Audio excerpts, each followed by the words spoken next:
네, 그러면 이번 시간에는요, 법무법인 신목의 김예림 대표 변호사님과 함께 부동산, 특히 뭐 재건축 이야기 등등 집중적으로 좀 여쭤보도록 하겠습니다. 요즘에 부동산 시장이 뭐 뉴스들이 굉장히 좀 두 가지 방향으로 다 나오더라고요. 계속 뭐 신고가 뭐 나왔다, 뭐 또 하루 만에 뭐 몇 억이 올랐다 이런 이제 뉴스가 한편으로 나오는가 하면 또 한편에서는 재건축 뭐 안 됐다, 포기됐다, 연기됐다, 또 PF 부실 뭐 이제 터진다 등등 불안한 뉴스도 계속해서 부동산 쪽에서 나오고 있던데 요거 한번 같이 여쭤보도록 하겠습니다.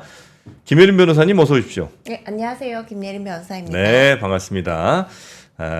특히 부동산 쪽에 굉장히 전문성을 또 갖고 계시는 우리 김예림 변호사님과 함께 요즘에 공사비가 하여튼 엄청 올랐다는 얘기, 이건 뭐 팩트인 것 같고요, 네. 그죠?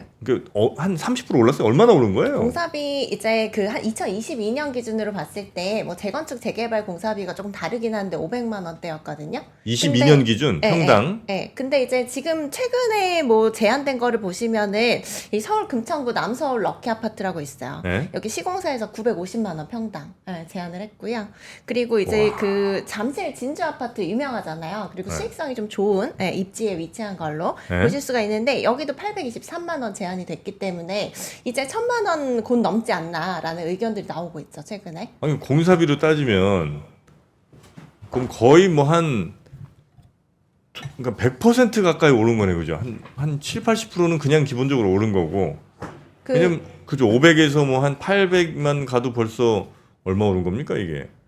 한 80% 맞나 이게? 8, 5, 40 그렇죠? 네, 그렇죠. 한 네. 60% 80% 혹은 뭐 100% 이렇게 오른 건데 네.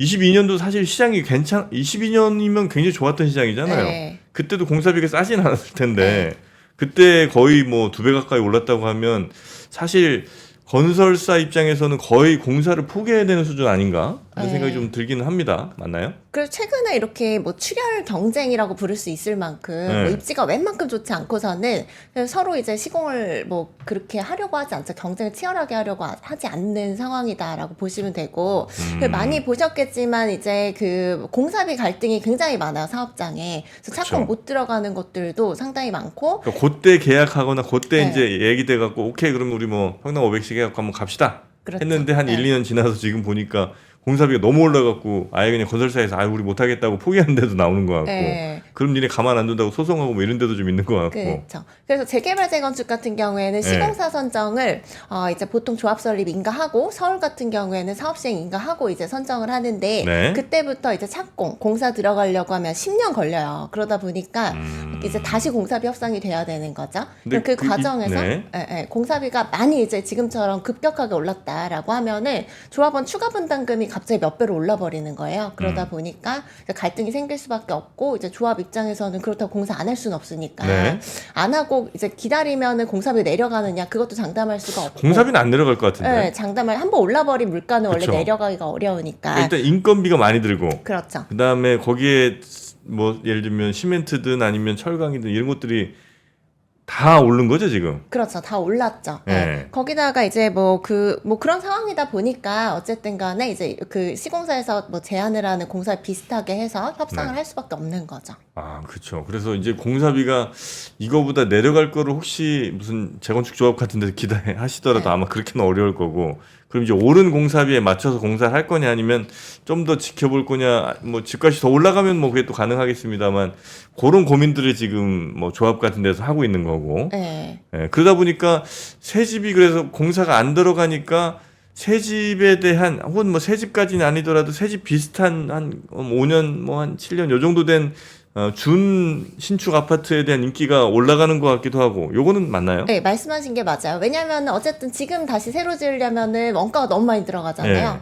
그러다 보니까 이제 상대적으로 이미 지어진 아파트들이 좀 싸게 느껴질 수가 있는 거죠. 네. 그리고 그 공사비가 높아진다라고 했을 때는 신축 공급도 사실 원활하지 않을 수밖에 없는 상황들이기 때문에 이제 신축 위주로 요즘 거래가 좀 잘 되고 있다라고 보실 수 있을 것 같아요. 야, 근데 평당 500이나 들어요? 아니 잠깐만 평당 1000이나 들어 이제? 근데 지금 평당 뭐 900만 원대 제한되고 있는 상황이니까 이제 국토교통부 뭐 기본 건축비 뭐 이런 것들은 지금 600만 원대거든요. 근데 실제로 이제 제한되고 있는 거는 900만 원대 제한이 되고 있어서 사실상 이제 추가 분담금 같은 것들 때문에 이제 재건축이 좀 어려운 상황이다라고 볼 수가 있고, 동일평형으로 가면은 추가 분담금 몇 억씩 내셔야 돼요. 그러다 보니까 내 집 그냥 지금 현재 상태로 그냥 사는 게 낫겠다라고 생각을 하시는 분들도 많이 생기는 거죠.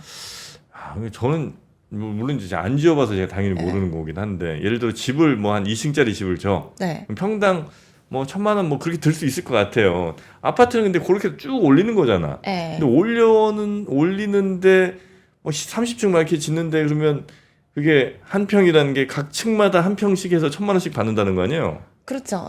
평당 공사비니까요. 그렇게 많이 안 들 것 같은데. 근데 이게 또 고층으로 신축을 한다라고 했을 때는 공사비가 더 들어가는 문제가 있어요. 그렇기 때문에 이게 무조건 이제 높게 짓는다라고 해서 또 좋은 거는 아니고, 그래요? 전체적인 공사비나 뭐 사업성을 따져서 이제 층수도 정한다라고 보시면 되는데, 네. 구체적으로 보시면 상계주공 5단지 많이 들어보셨을 텐데, 상계주공, 예. 용적률이나 뭐 대지집은 볼 때 그 수익성이 나쁜 단지는 아니에요. 근데 여기가 소형평형으로 구성이 돼 있다 보니까 이제 그 31제곱미터에서 뭐 30평대를 분양을 받는다라고 하면 추가 분담금이 5억 나온다라고 해가지고 한 집에. 지금 사업이 조금 멈춰 있다라고 보시면 될 것 같고요. 그리고 이제 뭐 신반포 18차 뭐 이런 데도 이제 평수를 줄여가요. 심지어 111제곱미터에서 97제곱미터로 줄여가시면 이제 그 추가 분담금 얼마 나오냐, 12억 나온다는 거라서 12억이요? 지금 상당히 재건축은 사업 수익성이 떨어진다라고 보실 수가 있을 것 같아요. 거기 집 있던 분이 새로 집으로 이제 바꾸는데 12억이 들어요. 평수도 줄여서 가시는 거죠, 지금. 같은 평형대로 이동한다라고 했을 때는 추가 분담금이 좀 만만치가 않다라고 보실 수. 집주인들이 못 하시겠는데 이거? 그렇다 보니까 이제 재건축은 사실 실거주 측면에서는 훌륭할 수 있어요. 왜냐하면 정비 기반 시설이 잘 갖춰진 곳에서 재건축이 되는 거기 때문에. 그래서 실거주 측면에서 접근하시는 게 아니라 뭐 투자 측면에서 접근을 한다라고 했을 때는 이제 뭐 공사비 상승이라던가 여러 가지 사업 수익성이 떨어지는 부분들, 이런 것들 때문에 사실상 좀 사업이 가기가 어렵다라고 볼 수가 있겠죠. 물론 뭐 집값이 또 그만큼 오르긴 했으니까 뭐 그렇게 이해할 수 있는 부분도 있겠다 싶기도 한데, 야, 그럼 만약에 내가 이 집 갖고 있던 집을 비슷하게 이제 새로 짓는데 10억 뭐 이렇게 뭐 몇 억 이렇게 이제 맞아요. 이건 생돈 나가는 거 아니에요, 그죠? 그렇죠. 그러니까 그거는 쉽진 않겠다는 생각이 좀 들기는 하네요. 그 말씀하신 대로 시세가 올라가니까 뭐 이렇게 내더라도 시세 차익을 누릴 수 있는 부분은 있겠지만, 막상 내가 실입주에서 산다라고 하면은 이 그 추가 분담금을 또 납부할 여력이 없는 경우에는 좀 부담스러우실 수 있죠. 그래서 뭐 서울시 같은 데서 무슨 용적률 같은 거 더 높여주고 뭐 이런 얘기가 있는 것 같은데. 실제로 이제 재건축, 재개발도 마찬가지긴 한데 재건축이 더 심각하다라고 보시면 돼요. 왜냐하면 이제 재건축은 크게 이제 그 뭐 재건축 재개발은 조합원한테 분양을 해주는 원주민이시죠? 그 분들한테 이제 분양을 해주고 나머지 지어진 거는 일반 분양을 하게 되는데, 그 일반 분양을 해서 그 수입이 들어오면 그걸로 이제 공사비나 사업비 같은 것들을 충당하는 구조로 보시면 돼요. 그렇게 봤을 때 일반 분양분이 많을수록 수입이 높아지는 그런 구조라고 보시면 되는데, 이 재건축 같은 경우에는 이제 수익성이 높은 거, 그래서 일반 분양 세대를 많이 지을 수 있는 뭐 저층 재건축 단지들 뭐 이런 것들은 거의 개발이 끝났거든요. 그러다 보니까 이제 애매한 용적률들 200% 왔다 갔다 하는 그런 것들만 남아있다 보니까 수익성이 크게 떨어지는 거예요. 거기다가 재건축 초과이익 환수제가 완화는 됐지만 사실상 뭐 크게 완화됐다라고 보기는 좀 어렵거든요. 그래서 용산의 한 아파트라고 인 경우에도 거기도 한 원래 재건축 부담금으로 7억 정도 나온다라고 했는데 뭐 완화돼서 몇 천만 원 깎였다라고 하더라고요. 그렇다고 하더라도 몇 억을 또 이제 그 재건축 부담금으로 내셔야 되는 부분들이 있어서 사실상 이제 재건축은 좀 투자로 접근하기는 좀 어려운 경우가 됐다라고 볼 수가 있고, 그나마 이제 재개발 같은 경우에는 저층 주거 단지를 이제 단독 다가구 같은 것들을 개발하는 거다 보니까 그건 좀 낫겠다. 사업 수익성이 좀 낮죠. 사업 수익성이 좀 낮다라고 볼 수가 있어서 이제 그 뭐 사업을 진행을 재건축보다는 좀 사정이 낮다라고 볼 수가 있는데 그 말씀드린 것처럼 뭐 이제 그 용적률이 좀 애매하다라고 네. 하면은 뭐 새로 재건축을 해도 일반 분양 세대가 안 나오다 보니까 네. 거의 1대1 재건축 형태로 되면 추가 분담금이 너무 많이 나오는 거죠. 그래서 이제 서울시에서 좀 풀어주기로 한 게 용적률을 좀 높여주는 방향으로 해서 이제 사업 수익성을 높여주게 되면은 아무래도 이제 재건축이 좀 가능할 여지가 커지기 때문에 그런 방향으로 정책이 나왔다라고 보시면 될 것 같아요. 네. 그러면 저 예를 들면 요즘에 이제 재개발 쪽 얘기 많이 나오는 데가 네. 한남? 이쪽인가요? 한남은 한참 진행이 됐죠. 이미 진행이 된 네, 거고. 네. 아, 거기는 그럼 이제 거의 결론 난 거예요, 거기는? 이 한남은 이제 한남 3구역 같은 경우에는 네. 지금 뭐 이주 단계라고 보시면 되고요. 그러면 한 그 5년, 3년, 4년 있으면 입주하시죠. 아, 그래요? 네, 그리고 나머지는 이제 그 분양 신청 정도 단계, 조합원, 네, 그 정도 왔다고 보시면 되고요. 네. 그 실제로 이제 재개발 관련해서는 요즘 초기 재개발 그 지역을 중심으로 좀 투자가 좀 활발하게 이루어지는 편이라고 초기 재개발? 보시면 돼요. 네. 왜냐하면은 이게 서울시에서 네. 신통기획이나 모아타운 같은 것들을 진행을 하다 보니까 예. 이런 것들은 재개발의 속도를 좀 높여주는 형태다라고 보시면 되거든요. 이제 모아타운은 심지어 이제 개발이 좀 어려운 소규모 사업지들을 모아서 이제 개발이 가능하게 해주는 거기 때문에 그래서 이런 것들 이제 위주로 이제 그 사업지가 좀 선정이 되고 개발이 되다 보니까 네. 이런 사업이 진행되는 것들은 다 초기 단계로 보시면 돼요. 그러다 보니까 이제 입지가 좋은 뭐 한강변 네. 위주의 뭐 초기 재개발 투자 수요가 좀 있다라고 네, 보실 네. 수 있을 것 같아요. 대방동도 재개발하는 것 같은데요. 네, 지금 안 이루어지는 데가 거의 없다고 할 정도로 다 네. 추진이 활발하게 되고 있는데 사실 초기 단계에 다 머물러 있기 때문에 사업지 선별을 굉장히 잘하셔야 되는 거죠. 그래요? 네, 잘 아시겠지만 뭐 재개발 진행된다라고 해서 뭐 10곳 중에 한 곳 되기도 사실 어렵잖아요. 아니, 제가 이제 대방동 살거든요. 네. 근데 이렇게 왔다 갔다 하다 보면 거기도 약간 오래된 주택 저 동네들이 좀 네. 있는데 계속 막 붙어 있는 거예요. 네. 근데 이제 붙어 있는데 보면 거기에 이제 새로 진 빌라도 막 있어요. 네. 그러면 새로 진 빌라는 저거 재개발 한다고 하면 저 새로 졌는데 그냥 다 부시고 이렇게 새로 다 하나? 그렇죠. 네. 아, 이 그래요? 신축 빌라 같은 경우는 근데 주의하셔야 되는 게 이게 쪼개기를 방지하기 위해서 권리 선정 기준일이라는 게 있어요. 그러니까 입주권을 못 받을 수도 있어요. 잘못하면은. 아, 그래요? 근데 이게 사업지별로 다 다르기 때문에 네. 그래서 이거를 좀 꼼꼼하게 분석을 하셔야지 아니면 현금 청산 되실 수도 있어요. 네. 아, 그래요? 네. 아, 그럼 안 되겠네. 네. 약간 좀 보고 있었거든요. 근데 신축 빌라도 이제 입주권이 나오는 매물을 뭐 투자를 하신다 그거는 괜찮죠. 근데 이제 안 나오는 매물들도 섞여 있기 때문에 네, 주의를 네, 하셔야 된다는 거죠. 네. 그럼 지금 이제 뭐 보시는 분들 가운데 이제 서울에 안 계시는 분들도 많이 계시니까 서울은 이제 대체로 재건축은 좀 사업성이 많이 떨어져서 재개발 쪽으로 좀 가고 있고 재개발 중에서도 사실 재개발이 뭐 10곳 중에 한두 군데 이렇게 막 되는 거니까 네. 그건 이제 사업지 선정을 잘해야 된다는 정도 이제 우리가 이해를 하고 그 다음에 지방들은 지금 분위기가 굉장히 안 좋죠. 지금 지방 같은 경우에는 네. 근데 그 뭐 전체적인 지표를 보면은 이제 네. 집값 상승으로 돌아선 게 전국이 다 돌아서긴 했어요. 이제 지금요? 부산 빼고, 부산 빼고 그래요? 전국이 다 돌아서기는 했는데, 근데 이제 지방은 양극화가 더 심하다라고 보시면 될 것 같아요. 예를 들어서 이제 뭐 부산 같은 데도 해운대구 같은 경우에는 서울의 웬만한 지역보다 더 소득 수준이 높거든요. 집값도 높고. 네. 그래서 뭐 이제 그런 곳 같은 경우에는 이제 부산 내에서도 수요가 안정적으로 있겠죠. 네, 뭐 그런 형태의 이제 그 소득 수준이 좀 높고 집값이 높은 곳, 입지가 좋은 곳 위주로는 좀 거래가 될 수가 있는데 네. 그렇지 않은 지역은 좀 어렵다라고 보시면 될 것 아, 같아요. 그렇습니까? 그럼 지금 이제 뭐 재개발, 재건축 쪽에 이제 관심 있는 분들도 많이 좀 계실 텐데 지금 현재 시점에서는 재건축 쪽은 조금 어렵다고 좀 지연이 많이 될 거라고 이제 판단하는 게 맞긴 맞겠군요. 네, 재건축은 사실 비용 때문에 이게 그 정비 계획 수립할 때 처음에 어느 정도 이제 추가 분담금을 내야 된다. 뭐 이런 것들이 좀 나오기는 해요. 대략적으로. 나오기는 하는데 이제 그때 이제 그 추가 분담금 얼마 내야 된다라고 하면은 좀 의견이 분분하실 수가 있게 되는 네. 거죠. 그리고 나서 이제 그 건축 계획을 수립하고 사업 시행 인가받고 조합원 분양 신청을 하게 되는데 그때는 이제 구체적으로 얼마를 내고 어떤 평형을 분양을 받을 수 있는지가 대략 정해진다라고 보시면 돼요. 네, 그럼 네, 그때 이제 한 번 더, 좀 문제가 생기시는 거죠. 그렇기 때문에 이제 네. 사업성이 안 나오다 보면은 돈을 내야 되는 것들이 많아지니까 조합원 입장에서는 이제 사업을 진행하고 싶어하지 않는 이제 조합원의 수가 늘어날 수밖에 없다라고 네, 보실 네. 수 있을 것 같아요. 그 재건축하면 또 지금 저 신도시 일기 신도시들 네. 거기도 이제 한 30년 넘어가면서 네. 거기들도 이제 막 재건축 붐이 좀 일고 있는 것 같은데 네. 거기도 만만치가 않겠습니다 그러면? 일기 신도시 재건축 그래서 이번에 선도지구 6월 25일에 발표한다라고 하더라고요. 근데 이제 그때 선도지구 안 되면 우리는 끝이다 이런 하시는 분들이 많은 것 같아요. 단지가. 어. 왜냐하면 이게 개발이라는 게 순환 개발이잖아요.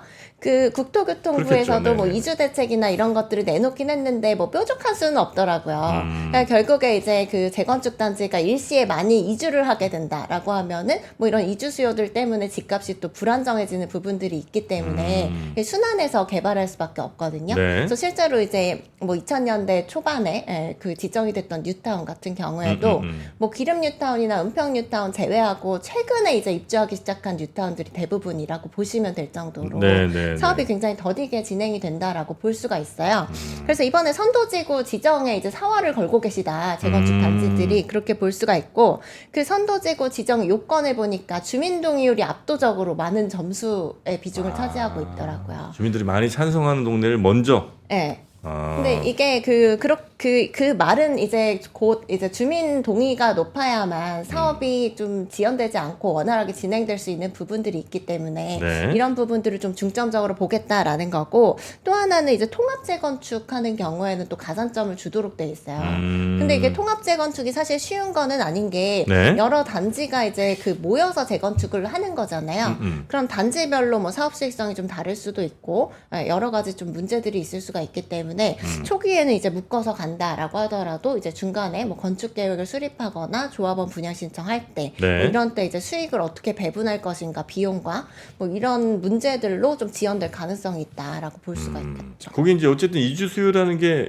뭐 예를 들어 신도시 뭐 분당이나 일산 같은데 큰 아파트 단지들 많은 데서 뭐 한 2,000세대 먼저 네. 시작 이렇게 이제 하게 되면 그 2,000세대들이 그 주변 어디론가 가셔야 될 거 아니에요. 그렇죠. 네. 그럼 이제 거기 뭐 집을 사실 일은 별로 없을 것 같고 이제 전세나 뭐 이런 데로 아마 가실 텐데 네. 그걸 이제 감당할 만한 뭐 집들이 없잖아요, 그죠? 네, 그렇기 때문에 이제 주변 집값이 사실 불안해질 수밖에 없거든요. 그래서 일시에 개발을 하는 거는 사실 쉽지가 않다라고 볼 수가 있고 순환 개발이 될 수밖에 없기 때문에 결국에 이번에 선도지구 지정이 안 되면은 언제 개발이 될지 모른다라고 보셔도 될 것 같아요. 네. 그럼 이제 그 근방의 전세 가격은 좀 오르겠네요. 오를 수밖에 없죠. 네. 그래서 그 주변 지역에 좀 투자를 노리시는 것도 방법일 수가 있는 게 어쨌든 이주 수요라는 것들이 있잖아요. 그렇게 되면 말씀하신 대로 전세값이 오르고 또 이게 매매가를 올리는 효과들이 있을 수가 있기 때문에 여러 가지로 집값이 좀 오를 수 있다라고 보실 수 있을 것 같아요. 어차피 그거 만약에 재건축하기 시작하게 되면 이게 순차적으로 결국은 다 해야 될 테니까 네. 그럼 한 10년, 15년은 계속 전세 수요가 엄청나겠네, 그 동네는. 그 주변에 계속 그럴 수 있겠죠. 네, 개발이 이루어지고 있는 곳은 어쨌든 이주가 이루어져 버린 이유이기 때문에 그렇겠죠. 집값이 계속 불안정하게 좀 유지가 될 수 있는 부분들이 있어서 뭐 이주 대책이 좀 구체적으로 마련이 돼야 되는데 사실 뭐 뾰족한 수가 있을 수는 없잖아요. 네, 주변으로 이주할 수밖에 없는 거니까. 네. 아, 그럼 이제 그때 전세 가격이 막 오르게 되고 그럼 전세 가격이 또 매매 가격을 밀어 올리는 이런 이제 네. 그림이 나오면 다시 이제 집값 불안해지면 집값이 많이 올라가게 되면 정부가 또 뭔가 대책을 안 내놓을 수는 없을 거고 네.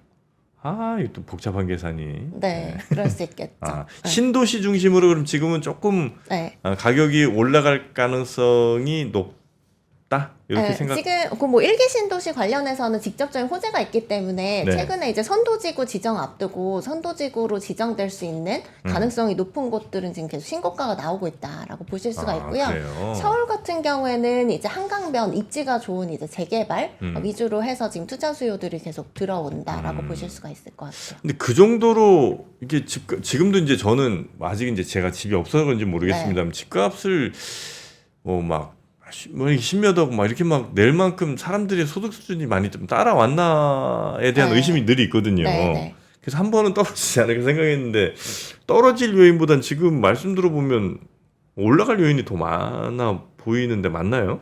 지금 현재로서는 사실 좀 상승 전환했다라고 볼 수가 있고요. 실무에서 느끼기에는 최근에 이제 뭐 그 수요자, 그러니까 투자를 뭐 매매를 원하시는 분들이 상당히 늘었다라고 볼 수가 있어요. 그래서 실제로 이제 거래를 할 때도 네. 주요 아파트 단지 같은 경우에는 이제 가격을 깎아서 거래한다. 이건 좀 불가능하다라고 보시면 되고, 빠른 결정을 내리지 않으면 오히려 가격이 뭐 급격하게 오르고 있는 구조라고 보실 수 있을 것 같아요. 아, 그래요. 네. 와, 이거 어떻게 집값은 죽어도 안 떨어지네. 나는 네. 올해랑 내년에 한 번은 좀 많이 좀 떨어지지 않을까 하는 기대를 좀 했거든요. 네. 그래서 근데 적정하게 조정이 됐을 때 이제 매수를 하셔야지, 또 이제 너무 바닥에서 사시려고 하면은 이렇게 그 잡기가 어렵더라고요, 타이밍 자체를. 아, 그래요? 네. 거기도 안 되네, 그럼. 또 사이클이라는 게 있으니까요. 네. 아, 그렇습니까? 네, 또 올랐다가도 또 이제 내리는 시점이 오겠죠. 언제 네. 내려? 뭐 재작년에도 제가 그 뭐 좀 매수를 하셔도 좋은 시점이다라고 예전에 말씀드렸었는데, 뭐 이제 또 오르기 시작한 거죠. 네. 작년, 재작년? 네. 아니, 이게 부동산은 원래 한 번 떨어지면 그래도 몇 년 정도 이렇게 쭉 한번 바닥 기고 그 다음에 올라가지 않나요? 근데 부동산이 근데 그게 또 이제 전망하시는 분들마다 또 다 다르기는 하기 때문에, 네. 그리고 이게 금리라는 영향이 좀 아. 컸기는 했잖아요. 네. 그래서 부동산 같은 경우에도 갑자기 금리가 너무 많이 오르면서 좀 급격하게 조정을 받고 좀 거래가 거의 없다시피 했던 그런 부분들이 있기 때문에 이제 올해 이제 금리 관련해서 인상을 좀 이렇게 전망하시는 분들이 많잖아요. 그러다 보니까 이제 부동산도 함께 이제 반등을 하는 그런 형태로 볼 수 있을 것 같아요. 네. 그럼 이제 그 말씀하신 선도지구 같은 데선 주민 동의율이 매우 중요하다고 치면 네. 경쟁적으로 약간 주민 동의율을 높이기 위한 각 그 단지별 어떤 경쟁이 좀 지금 치열하겠군요. 굉장히 치열하다라고 보시면 되고요. 지금 네. 95% 넘으면은 가산점 60점까지도 아. 이제 준다라는 거니까 좀 그 야. 동의율을 높이기 위해서 굉장히 노력을 많이 하고 계시다라고 볼 수 있어요. 거의 주민 동의율이 결정을 하는 형태가 아. 돼버리기 때문에 단지 내 갈등도 좀 있겠네. 단지 내 갈등도 있죠. 왜냐하면 이게 통합 재건축으로 가야 또 가산점을 받는데, 네. 이 통합 재건축을 원치 않는 분들도 있거든요. 네. 이 통합 재건축이 실제로 이제 뭐 여의도 같은 경우에도 이제 시도를 하다가 결국에 뭐 사업 수익성이 서로 단지별로 다르다 뭐 이런 것들로 분리 재건축으로 가게 된 사례들도 꽤 있거든요. 네. 그러다 보니까 이제 통합 재건축을 원치 않는 경우들도 꽤 있어요. 그렇게 되면은 이제 분리 재건축을 또 원하는 쪽도 생길 수가 있는 거고, 그리고 또 이제 그 선도직으로 지정돼서 가는 게 반드시 좋으냐, 왜냐하면 구체적으로 어떤 공공기여나 뭐 이런 것들에 대한 기준도 나와 있지가 않으니까 이제 그 단지별로는 좀 생각이 다를 수가 있다라고 볼 수가 있을 것 같아요. 네, 그래요. 한번 사긴 사야 되나? 아니 근데 네. 지금 뭐 부동산 시장 전체로 보면 크게 보면 무슨 주거용 부동산, 네. 아파트 같은 게 네. 대표적인 상품일 것 같고, 그다음에 상가나 이쪽은 거의 지금 막 거래가 없다라고 완전 막 보시면 돼요. 네. 폭탄 맞았잖아요. 네, 공실도 엄청나게 들고. 네. 주거용만 지금 이렇게 센 거죠? 그렇죠. 상가, 뭐 오피스텔, 지식산업센터 뭐 이쪽은 다 어렵다라고 보시면 돼요. 최근에 뭐 거의 그러니까 매매 거래는 어렵고, 물론 임대차 수요는 좀 있을 수가 있겠죠. 근데 이제 매매 거래는 거의 어렵다라고 볼 수가 있고, 특히 이제 새로 지어진 상가 같은 경우에 지식산업센터도 마찬가지고. 지식산업센터. 네, 맞아. 분양 시점이 한 2년 전이잖아요. 네. 이번에 입주하는 것들은. 네. 그렇게 되면 분양가가 굉장히 높게 책정이 돼 있기 때문에 네. 사실 이제 거래가 쉽지 않은 상황이죠. 최근에는. 공장형 뭐 어쩌고 이런 것도 그렇죠. 그게 지식산업센터. 그 지식산업센터. 네, 엄청 문자 와요 저한테. 네, 네, 제가 네. 요즘에 이제 몇 군데 이렇게 좀 알아봤더니 네. 번호가 어디서 또 한번 돌았는지 네. 엄청 제 전화로 네. 뭐 여기저기 막 난리 나고 엄청. 그리고 요즘에 그 네. 무슨 민간형 임대주택? 네. 네, 이것도 문자 엄청 옵니다. 근데 그거는 좀 둘 다 주의하셔야 되는데요. 네. 민간형 임대주택 같은 경우에도 네. 사실 뭐 지역주택조합 같은 것들 많이 들어보셨을 텐데, 이제 지역주택조합 관련해서 여러 가지 이제 좀 그 강화가 됐어요. 그 규제 같은 것들이 부작용이 많다 보니까. 네. 그래서 좀 돌려서 다른 협동조합 형태로도 만들어서 민간 임대로 추진을 한다라고 해가지고 또 이제 그 분양받을 사람 모집하고 이런 사례들이 좀 있기 때문에 네. 주의를 하셔야죠. 그래서 이제 제가 어디 한번 방문해 봤더니 민간 되게 조건이 좋은 것 같은 네. 느낌이더라고요. 막 10년 동안 막 편하게 5년인가 10년 동안 하여튼 마음대로 사시고 그때 가서 사셔도 되고 네. 안 사셔도 되고 네. 이거 내가 낸 전세금 다 돌려주시고 네. 그래서 그럼 뭐 참 좋은 조건인 것 같은데. 네. 근데 이제 아직 땅 매입 작업이 안 끝났대. 네, 그 지역주택조합 형태로 보시면 돼요. 그래서 네. 이게 지역주택조합 같은 경우에는 그냥 내가 조합원 가입을 하는 거지 내가 당장 분양을 받는 게 아니거든요. 그래서 아파트가 안 지어질 수도 있는 거예요. 네. 그래서 방금 말씀하신 것도 네. 이제 그런 형태, 조합 형태로 만들어서 이제 진행을 하는 게 대부분인데 마찬가지로 안 지어질 수도 있다라는 거를 염두에 두셔야 돼요. 걱정하지 말라고 하던데 걱정은 제가 해야 되는 걱정 많이 거죠? 하셔야 되죠. 네. 맞아. 걱정하지 말라는 대체로 상품들이나 뭐 이런 거 보면 대체로 그 걱정은 제가 해야 되는 네, 거겠더라고요. 맞아요. 예. 너무 뭐 얘기 듣고 혹해갖고 막 바로 넣을 뻔했잖아요. 네. 예, 근데 넣지 않았습니다 아직. 네.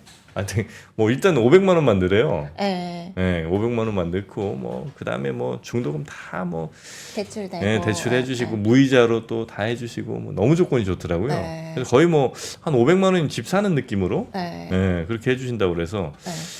그럼 그렇게 하면 사볼까 했는데 조심해야 된다. 네, 항상 이제 공짜는 없는 것 같아요.